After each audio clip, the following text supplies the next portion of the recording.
La revista El Doctor en Casa presenta Padres al Día.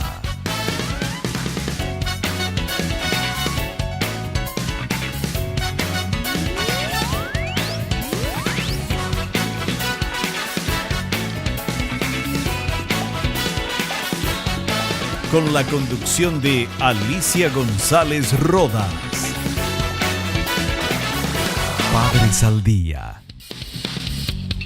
¿Qué tal, amigos? ¿Cómo están? Los saluda Alicia González. Bienvenidos a Padres al Día.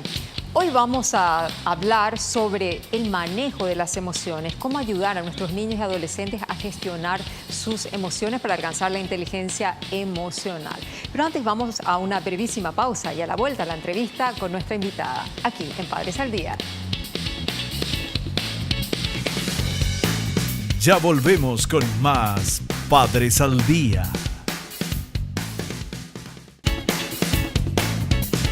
Estamos de vuelta con Padres al Día.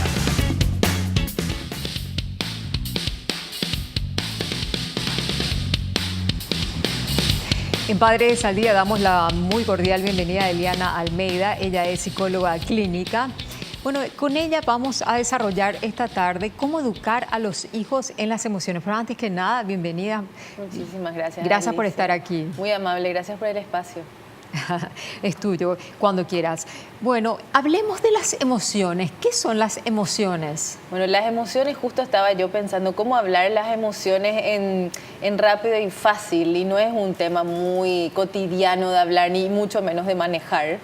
Como dicen muchos de los capos, digamos, en psicología, las emociones nos toman.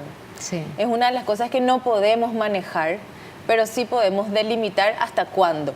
Las emociones son el susto, la alegría, ¿verdad? Son emociones que nos pueden tomar en cualquier momento. Positivas y negativas. Así mismo, ¿verdad? Pero son esas que son más intensas y que pueden durar un corto tiempo y podemos pasar de una a otra bien rápido. Si hoy en el estudio hay, por ejemplo, un sonido muy fuerte, nos asustamos todas.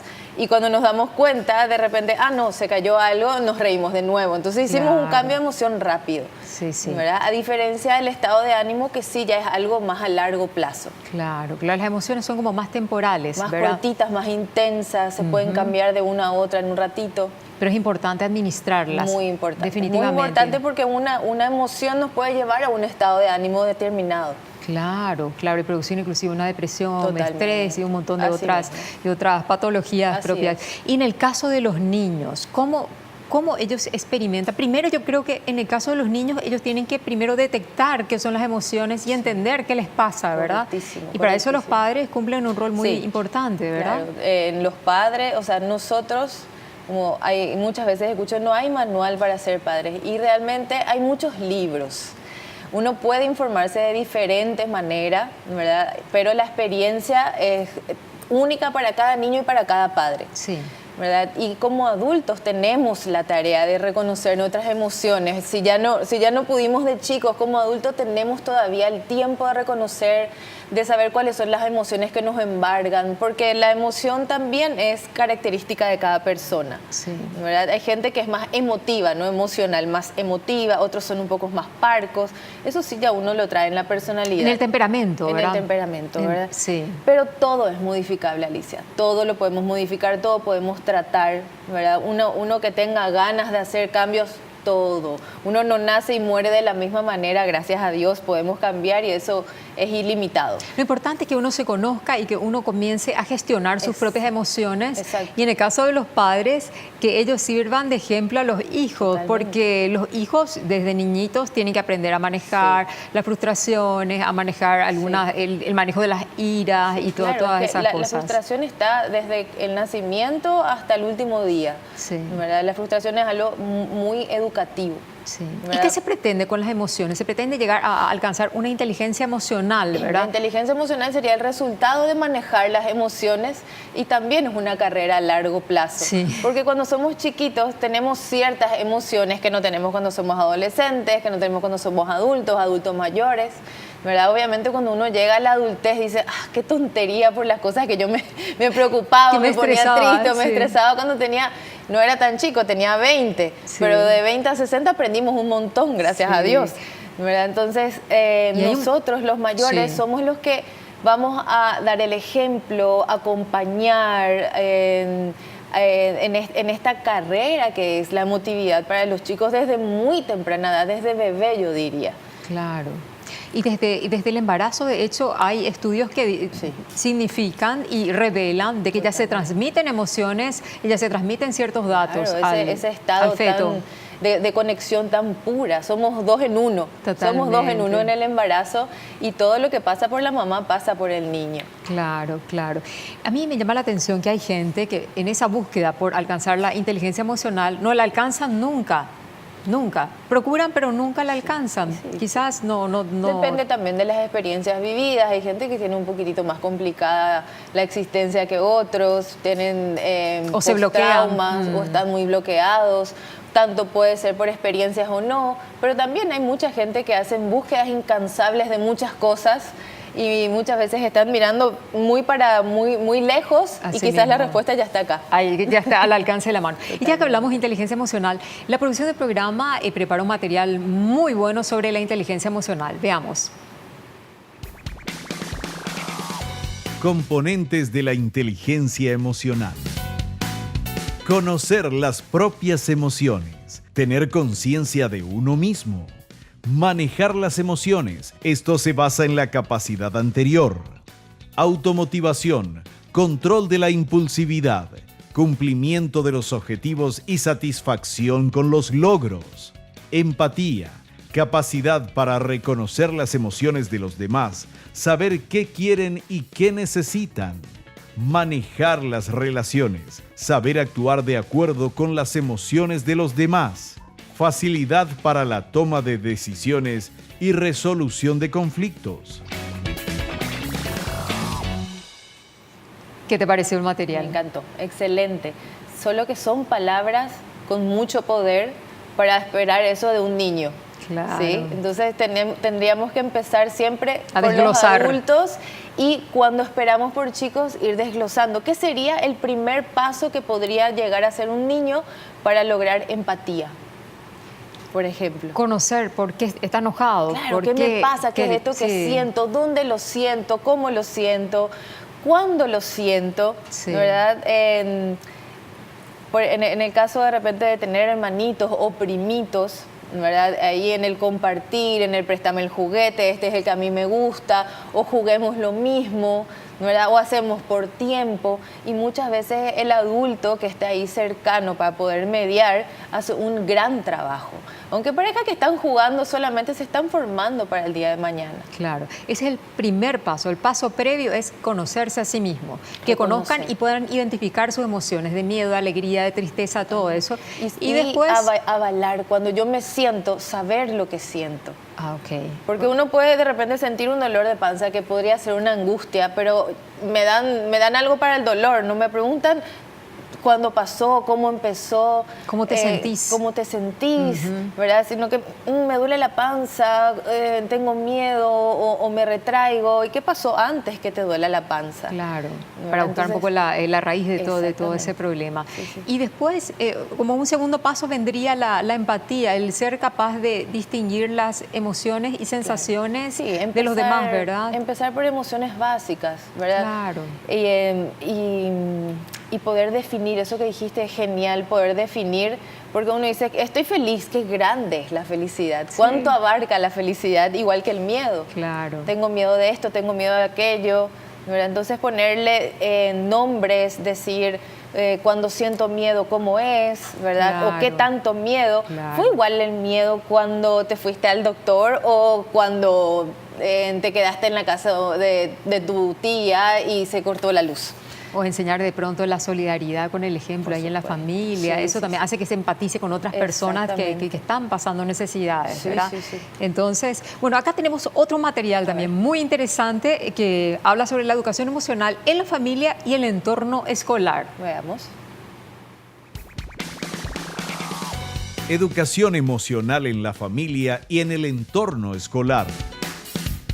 La educación emocional ha de comenzar en el entorno familiar, empezando por los padres para que estos puedan ayudar después a sus hijos, y ha de continuar en el entorno escolar, con un programa dirigido a que los niños alcancen el desarrollo social y emocional para mejorar la salud mental y el bienestar, sobre todo en la infancia y la adolescencia.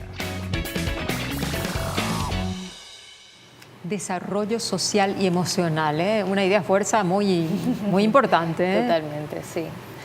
Como Eso bien se pretende.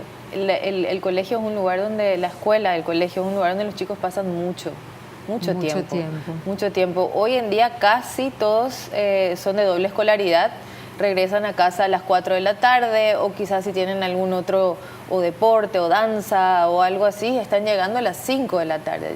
Pasan mucho tiempo, pero a mi gusto y parecer sigue siendo la casa el primer lugar. Claro, es el núcleo. Es el núcleo. El primer lugar, los padres, ¿verdad? Si bien los maestros pueden ser referentes muy importantes y los otros pares, los padres son a quienes nosotros admiramos. Nuestros padres cuando somos chicos son esos superhéroes que todos lo pueden, sí, ¿verdad? Y que nuestros padres el día de mañana nos puedan decir, sí, hoy estoy triste por algún evento. Y hay que hacerlo para que ellos entiendan, porque hay gente que esconde. Y hay veces cuando uno llega a etapa madura, que los hijos ven que los padres no son tan fuertes como ellos creían, pero es importante que vean y que compartan y que se den cuenta que son unos seres humanos como cualquiera, que también se pueden quebrar, que también pueden llorar, que también pueden tener tristeza. Y es bueno que ellos vean cómo uno gestiona también sus propias emociones. Excelente, excelente, totalmente. Como, ¿qué hago cuando estoy triste? ¿Verdad?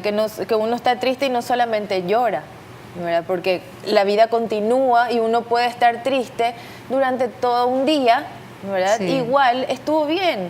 La tristeza, el enojo, la rabia, la angustia, no hay por qué dejarlas de lado, claro, porque son tan cotidianas como la felicidad. Es un cambio, es un movimiento que produce un cambio, que siempre tiene que tratar de llevarse a lo positivo, ¿verdad? Sin falta. Bueno, vamos a ir a una brevísima pausa y a la vuelta vamos a seguir hablando, porque este tema de las emociones es fantástico, es amplísimo y es algo que deberíamos conocer no solo los padres, los educadores, el público en general, y trabajar en esa búsqueda por alcanzar la inteligencia emocional. Vamos a la pausa.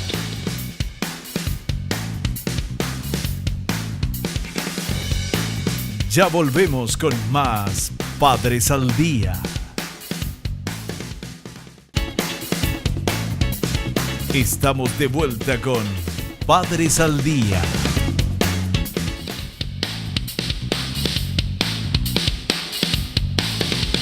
Retomamos la entrevista con la psicóloga clínica Eliana Almeida, justamente para seguir hablando sobre las emociones en los niños. Tiene tantas aristas y tanto en qué profundizar y tanto en qué ayudar a los chicos. Claro que sí. Y retomando un poquito lo que veníamos hablando antes del corte de la escuela, hay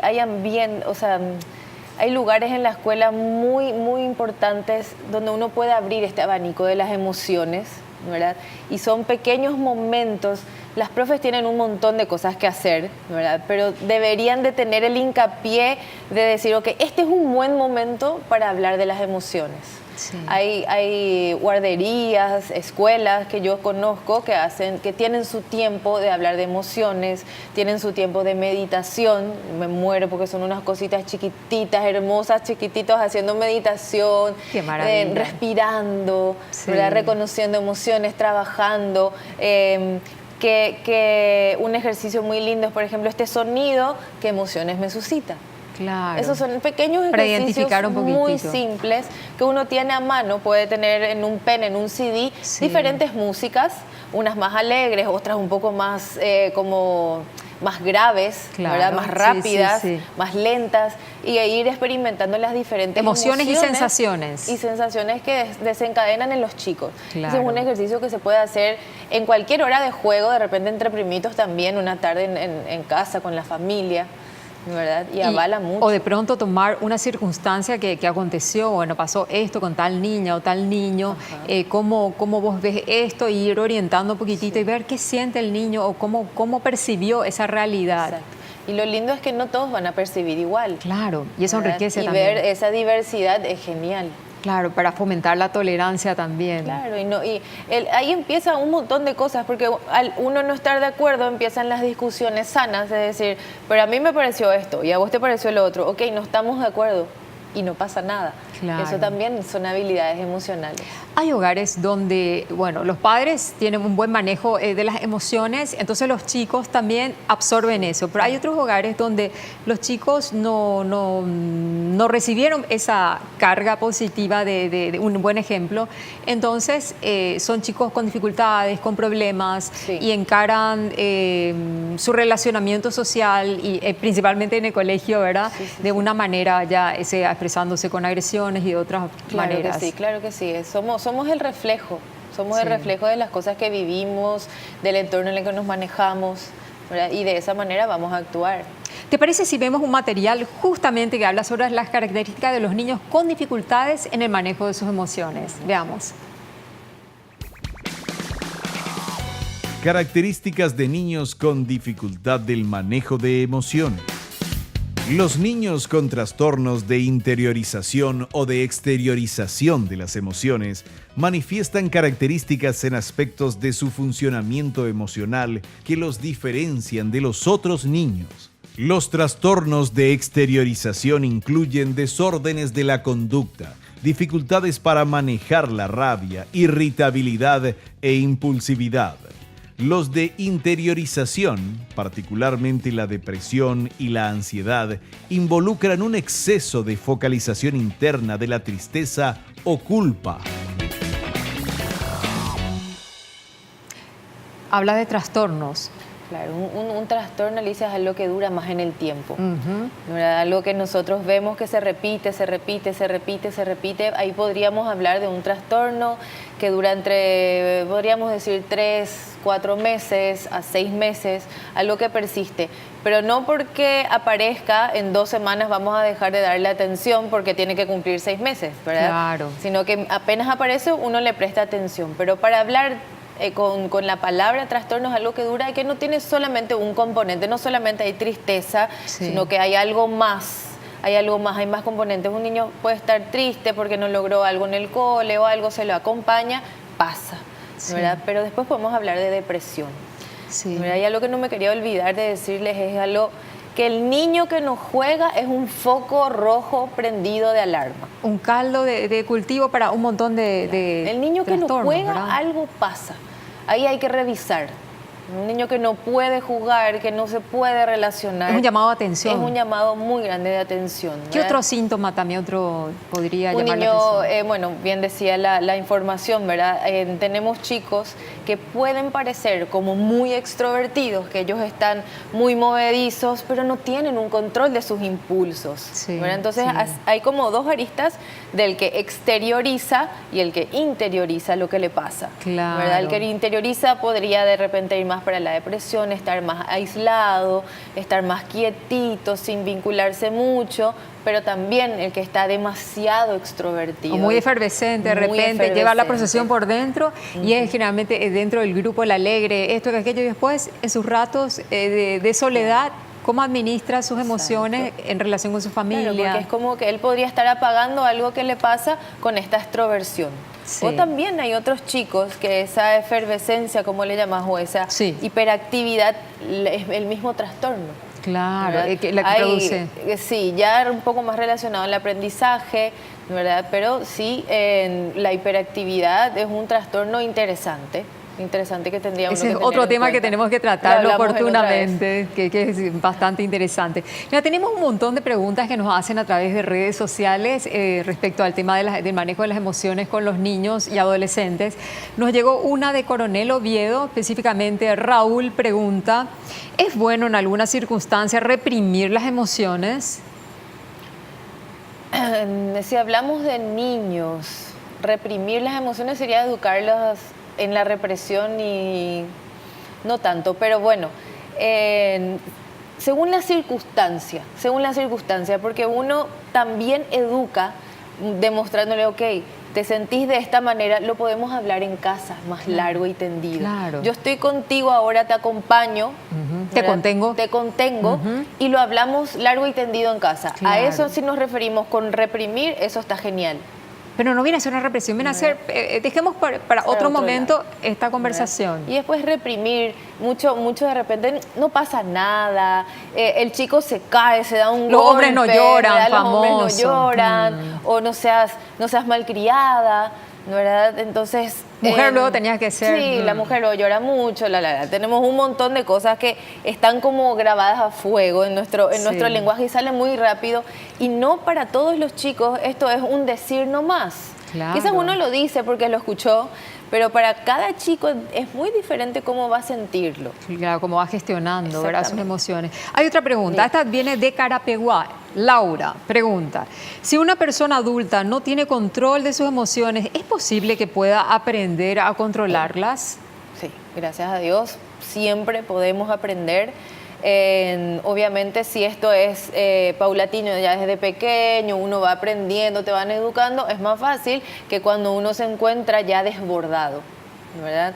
Prevención, hablamos poco de prevención, tanto en medicina como en psicología, hablamos poco de prevención y es muy importante. Prevenir antes de que llegara el psicólogo totalmente desorganizado, sí, desbordado. ¿verdad? Que tenemos que hacer una terapia que dure un montón, 1 año, 2 años, multidisciplinaria muchas veces. Con todos juntos. Pero si nosotros estamos atentos a nuestras emociones y no las postergamos, podríamos llegar un poco desorganizados, pero no tan desarmados, ¿verdad? Y a prevenir ciertas cuestiones. Y para eso yo me tengo que conocer. Y como venimos hablando hace rato, eso se va iniciando ya en edades tempranas. Claro. Pero todo es corregible, sobre todo con el propio interés de mejorar. Claro. Porque yo como psicóloga puedo tener muchas ganas de que vos estés bien, pero se queda conmigo las ganas. Claro. Entonces ahí tengo una barrera importante. Claro, ahí no se da la empatía que tanto se busca. Y, por ejemplo, una persona llegando, porque a veces pasa que uno se topa con personas de 50, 60 años y dicen, no, pero ya no va a cambiar, si ya fue siempre así. Y usted dice que sí, que es posible. Dependiendo del interés de esa persona. Claro, todo depende de qué quiera. Y si esa persona se da cuenta del error que está teniendo. Ah, ok. Eso también es muy importante. Y pasa mucho que todos nos damos cuenta y es la persona afectada, la última en darse cuenta, la que quizás nunca llegó a darse cuenta, ¿verdad? Claro. Y a lo largo de su vida, en algún momento está teniendo dificultades, siempre rondando el mismo tema. Claro. Siempre rondando el mismo tema. Entonces llegó a los 50, nos dimos cuenta todos y esa persona no. Y está con un montón de problemas encima, en el trabajo, en lo familiar, en lo personal. Las emociones, entonces, gestionándolas adecuadamente, son positivas, nos ayudan a alcanzar la inteligencia emocional y hacen también, porque lo que opera desde la racionalidad no es lo que más recordamos, sino lo que opera más desde la emotividad y las emociones. El centro del cerebro es el sistema límbico que se encarga de las emociones y todas las conexiones cerebrales pasan por ahí. Todo está ligado a la emoción. Claro.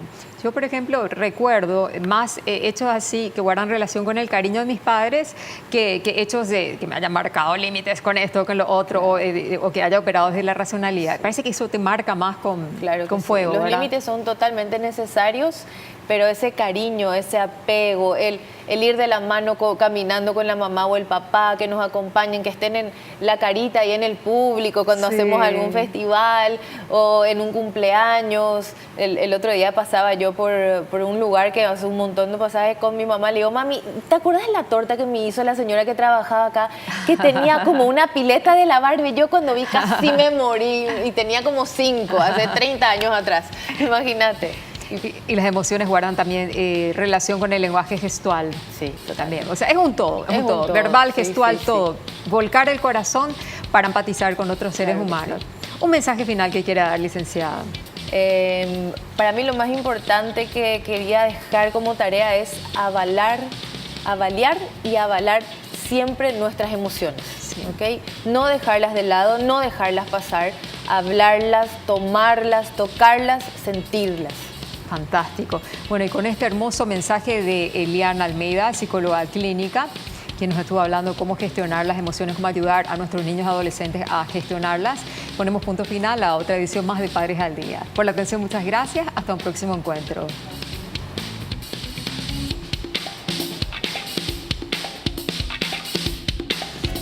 La revista El Doctor en Casa presentó a Alicia González Rodas en el programa Padres al Día.